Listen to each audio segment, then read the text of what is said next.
পরের দিন ঘুম তলে উঠিস, উঠিয়া তালাশ আরম্ভ করলা রে মোহাম্মদ ইবনে হারুন খে কোন কারণে আল্লাহ বন্দার হজ কবুল করল না। হযরতে মালিক ইবনে দিলদার রহমাতুল্লাহ আলাইহি তালাশের জন্য বাইর হইছে। মানুষরে জানাইলা সমরকন্দর মোহাম্মদ ইবনে হারুন খয়া মানুষ এলনি। হাজী সাহেব বলে জানাইলা ও মালিক ইবনে দিলদার আপনি কাবা শরীফের দ্বারও যাও, মোহাম্মদ ইবনে হারুন সেই জায়গায় ভাই অসুবিধা নাই। হযরতে মালিক ইবনে দিলদার রহমাতুল্লাহ আলাইহি কাবা শরীফের দ্বারওয়ায় আয়া মানুষরে জানাইলা ও ভাইয়া ও হাজী সাহেব হল এই জায়গার মাঝে মোহাম্মদ ইবনে হারুন কইয়া কোনো মানুষ আসনি। ওই সময় দেখা যায় মোহাম্মদ ইবনে হারুন যে ব্যক্তি খানায় কাবার দ্বারো জমিনের মধ্যে নামাজ পড়িতেছেন, একটা হাত নাই, আর বুকুর মধ্যে খাল উঠাইয়া শিকল বান্ধিছেন, ফাওয়ার লগে টালা দিছেন, আল্লাহর বন্দায় জমিন নামাজ পড়ই। হযরতে মালিক ইবনে দিলদার আল্লাহর বন্দার ভাই আর আফসোস করইল ভাই রে, এত কষ্ট করিয়া তুমি নামাজ পড়ো রাই, আমি খাবে দেখলাম তোমার হজ আল্লাহর দরবার কবুল হইছে না, একবার নাই দুইবার নাই, মোহাম্মদ ইবনে হারুন 40 বার মাত্র হজ যায়, কিন্তু আল্লাহ মোহাম্মদ ইবনে হারুনের হজ আল্লাহ গ্রহণ করে না। হযরতে মালিক ইবনে দিলদারে বড় ভাই, ও ভাই তোমার নাম কি আমারে হইলা? আল্লাহর বান্দায় জানাইলো আমার নাম হইল মোহাম্মদ ইবনে হারুন। ও সময় জানাইলা বাইরে আমার নাম হইল মালিক ইবনে দিলদার। ও ভাই আমার হোসাই তুমি কতদিন আল্লাহর বাড়ি আইছো? বলে 40 বছর। বলে বাইরে গুসা করিও না, এখান কথা কইতাম আমি রাত্রের সময় দেখলাম আল্লাহর দরবার তোমার হজ কোন সময় কবুল হইছে না। বাইরে মুসলমান মোহাম্মদ ইবনে হারুনে জমিন কন্দন আরম্ভ করে, কারণ কন্দন আরম্ভ করে।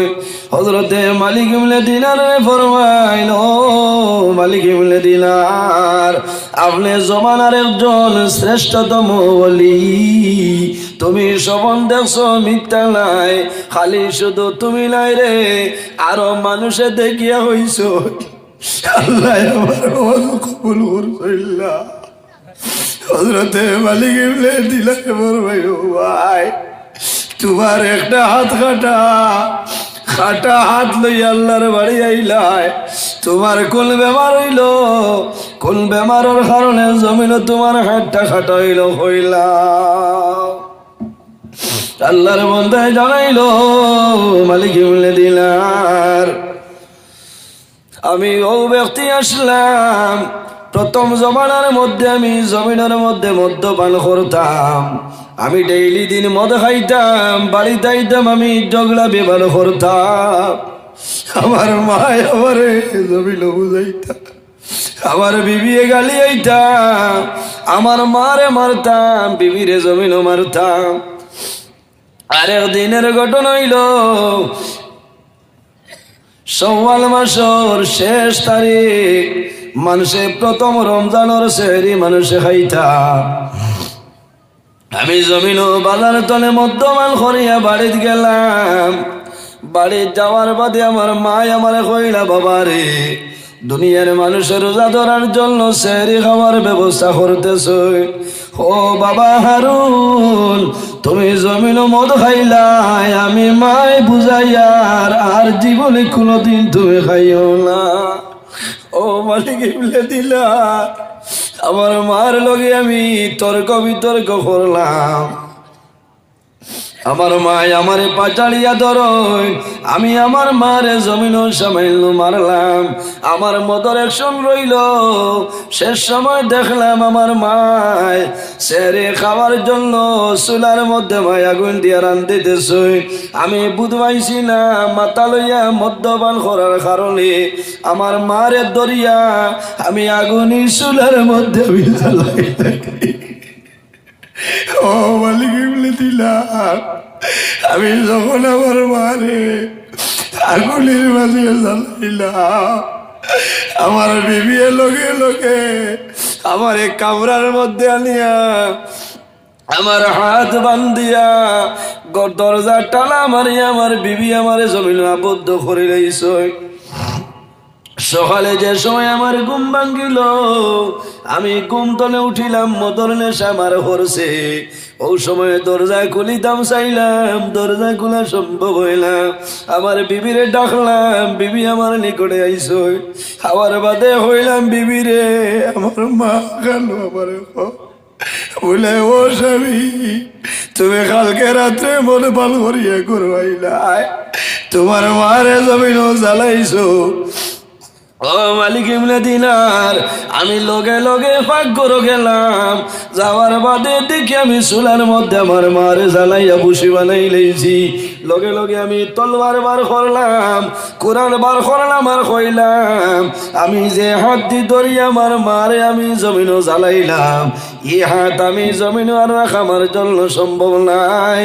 এ মালিক ইবনে দিনার, আমি লগে লগে নিজে কোরআনের মাধ্যমে আমার হাতরে দ্বিখণ্ড করে লাইছি।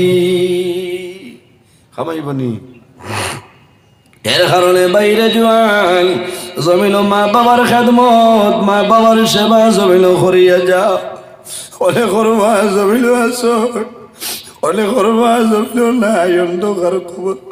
আল্লাহর হাবিবে ফরমাইন, মান যারা কবর আবাওয়াইহি আও আহাদিমা ফি কুল্লি জুমআতিন গুফিরা লাহু ওয়া কুতিবা লাহু বাররা।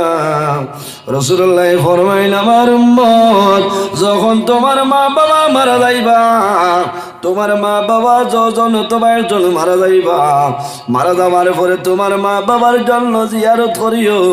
যদি ডেইলি দিন সম্ভব না হয়, ফি কুল্লি জুমআতিন প্রতি জুমার দিন তোমার মা বাবার জিয়ারত করিও। গুফিরা লাহু ওয়া কুতিবা লাহু বাররা। বন্দা জমিন জিয়ারত করবাই, এই জিয়ারত করার কারণে আল্লাহ তোমার গুনাহ সগীরা আল্লাহ মাফ করে দিবা।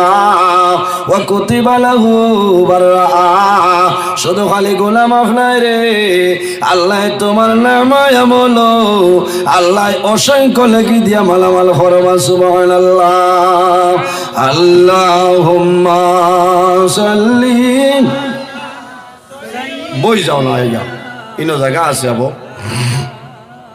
ওয়ালা আলি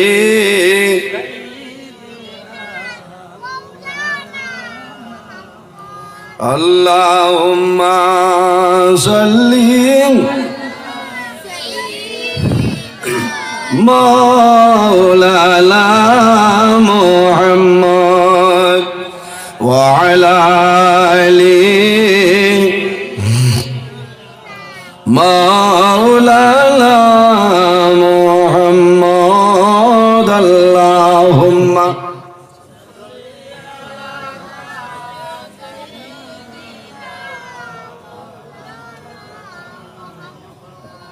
ওয়া আলা আলি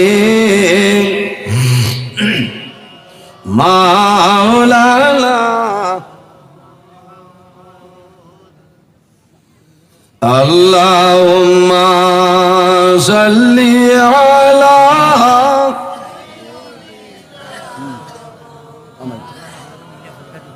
মাওলানা মুহাম্মদ ওয়া আলা আলি সাইয়্যিদিনা।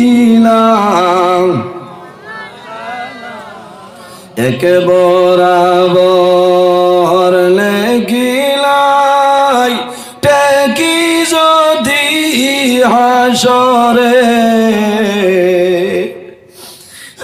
সারা কি পার হইতাম রাসূলুল্লাহর খাতিরে আল্লাহুম্মা সাল্লি আলা মাওলানা মুহাম্মদ ওয়া আলা আলি মাওলানা ফয়দা হইয়া মুদের নবী না দেখিলেন বাবার মুখ 6 বৎসরের খালে নবী হারাইলেন মায়ের মুখ আল্লাহুম্মা সাল্লি আলা মাওলানা মুহাম্মদ ওয়া আলা মাওলানা মুহাম্মদ। এর কারণে বাইরে জওয়ান মা বাবার দাম আছে না নি আল্লাহর কাছে? জি, মা বাবা যদি নারাজ থাকেন অভাব অনটন জমিনও হরতো নাই হরবন। এখানে চাকরি থাকক ওভারসিয়ার ইঞ্জিনিয়ার প্রিন্সিপাল সাব হয়ে যাও ক্ষমাইতো না, তোমার মুসিবত হরতো না, বেজ্জতি জীবন ভাইবা ইজ্জতর জীবন গঠন করা সম্ভব হইতো না। কারণ মা বাবার বদুয়া হজ আল্লাহর বাড়ি 1 দিন না 2 দিন না 1,00,000 বার তুমি যাও, আর মা বাবা যদি নারাজ থাকেন এই যাওয়া তোমার খামো লাগতো না, লাগবো নি? লাগতো না। মা বাবার বদ্ধ যদি থাকে দুনিয়ার জীবন তোমার বরবাদ, আখেরাতের জীবন তোমার বরবাদ। মৌতর সময় তোমার জবানে দি কলি মানসি হইতো না। আমার সাবে মাগরিব বাদে আলোচনা করছেন হযরত আলকামা রাদিয়াল্লাহু তাআলা আনহু, আমি ইয়া শুনছি একমাত্র মার বদ্ধর কারণে আলকামার মৌতর সময় জবান বন্ধ হয়ে গেছে, কলি মানসি হয়েছে না। শেষ সময় মা জননী রাজি হওয়ার কারণে হযরত আলকামার জবানে দি কলিমাটা জারি হয়েছে। ভাই এর কারণে আমার বুজুর্গান আমরা জমিন আসি একদিন আমরা দুনিয়া তুলে বিদায় নিব, মারা যাইব। আল্লাহ কোরআন শরীফের মধ্যে ফরমায় মিনহা খালাকনাকুম ওয়া ফিহা নুঈদুকুম ওয়া ফিহা নুঈদুকুম ওয়া মিনহা নুখরিজুকুম তারাতাল উখরা। আল্লাহ রাব্বুল আলামিন ফরমাইলেন আমার বান্দা বান্দি হল আমি আল্লাহ জমিন ও মাটি দিয়ে তোমরা বানাইলাম, আবার মারা যাইবাই। ওয়া ফিহা নুঈদুকুম আবার সেই মাটির মধ্যে মিশিয়া যাইবাই। ওয়া মিনহা নুখরিজুকুম তারাতাল উখরা আবার কিয়ামতের ময়দান ও মাটি তলে আমি আল্লাহ মানুষ বানাইব। কি তাই না? আচ্ছা ঠিক আছে, আমি একটা ডরাই দিচ্ছি ওগুলো আলোগুত মারো ও শেষ না। এটা আইতো এটা ফোন মাঝে মাঝে না আইলে তো কামাইতো না।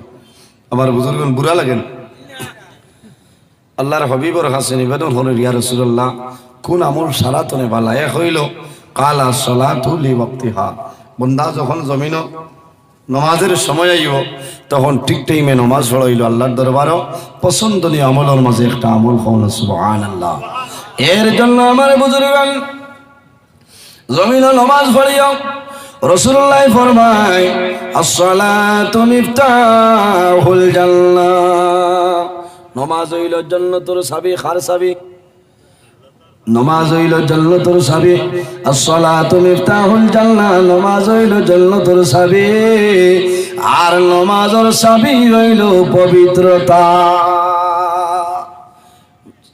জান্নাতের চাবি নমাজ, আর নমাজের চাবি হইল কি আপনার পাক পবিত্র।